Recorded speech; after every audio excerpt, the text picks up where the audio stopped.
బాహుదా నదీ తీరములోన బావిలోన వెలసిన దేవ మహిలో జనులకు మహిమలు చాటి ఇహ పరముల నిడు మహానుభావ ఇష్టమైనది వదిలిన నీకడ ఇష్టకామ్యములు తీర్చే గణపతి కరుణను పురియుచు వరములను సగుచు నిరతము పెరిగే మహాకృతి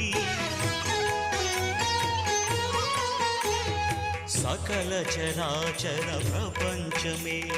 సన్నుతి చేసే విఘ్నపతి నీ గుడిలో చేసే సత్య ప్రమాణం ధర్మదేవతకు